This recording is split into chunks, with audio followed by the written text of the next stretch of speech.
বর্তমান পরিস্থিতিতে আপনি যদি মনে করেন যে অন্তর্বর্তীকালীন সরকার বলেন বা সেনা সরকার বলেন, ওদের কথা আমি বলতে পারি না, এবং সর্বোচ্চ চেষ্টা করা হচ্ছে যেন ওরকম কিছু না হয়, অর্থাৎ একবার আসবে এসে থেকে যাবে এইরকম সরকার যেন না হয়, ওইটা সর্বোচ্চ চেষ্টা চলতেছে।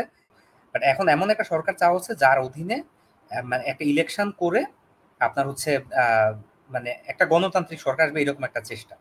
এখন যারা আসবে বর্তমান পরিস্থিতিতে একটা কমিটমেন্ট, অ্যাটলিস্ট একটা কমিটমেন্ট যে আমি এই হত্যাকাণ্ডের বিচার করবো, এই কমিটমেন্ট ছাড়া আমার মনে হয় না যে কেউ ক্ষমতায় আসতে পারবে, মানে দেশের মানুষ তাদেরকে ভোট দিবে বা এরকম আমার মনে হয় না। এখন তারপরে গিয়ে তারা করবে কিনা, আচ্ছা, জনগণের সঙ্গে যে কমিটমেন্ট ওইটা আপনি একবার দেওয়ার পরে, যেমন যুদ্ধাপরাধীদের বিচার করার ক্ষেত্রে, বঙ্গবন্ধুর খুনিদের বিচার করার ক্ষেত্রে অনেক বাধা বিপত্তি ছিল, স্টিল সেটা হইছে।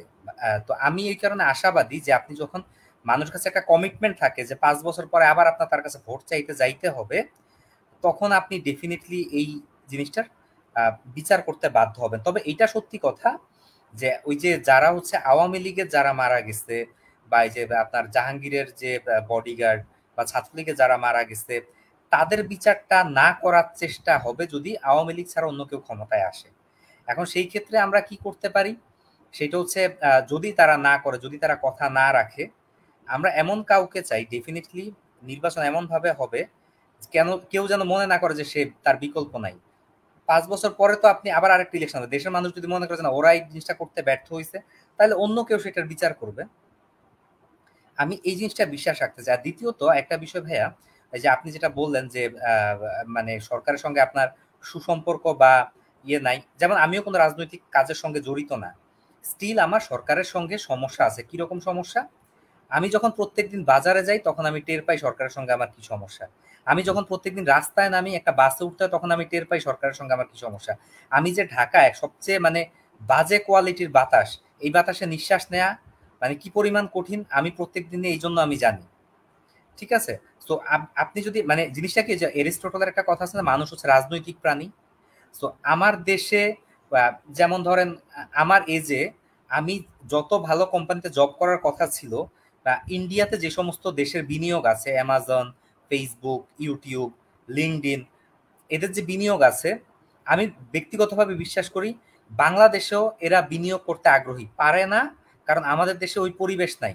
সুতরাং আমি যে মানে আজকে কল্পলোকে জব করতেছি ইনস্টিটিউট অফ ফেসবুক বা অ্যামাজন, এটার কারণ হচ্ছে আমার দেশে তো ওই মানুষগুলো আসেই না। সুতরাং আমার সঙ্গে সরকারের অবশ্যই রাজনৈতিক সমস্যা আছে। আমি রিসেন্টলি আমি আপনাকে বলি, আমি একটা পুলিশের কাছে একটা যে কোনো কাজে গেছিলাম, আহ, একটা পাওনা টাকার ব্যাপারে। And পুলিশ মানে আমাকে যে পরিমাণ হয়রানি করছে, মনে হয়েছে যে আমি পুলিশের কাছে যাওয়াটা আমার একটা অপরাধ হয়েছে। ঠিক আছে? সুতরাং আমাকে যেহেতু প্রত্যেকদিন এই পুলিশের সঙ্গে দেখা করতে হয়, আমার প্রত্যেকদিন অফিস যাইতে হয়, গণপরিবহন ব্যবহার করতে হয়, আমাকে বাজার করতে হয়, সুতরাং আমার সঙ্গে সরকারের সম্পর্ক রাজনৈতিক। এবং আমি মনে প্রাণে বিশ্বাস করি রাজনীতির পরিবর্তন যদি না আসে, কোনো কিছু কোনদিন চেঞ্জ হবে না।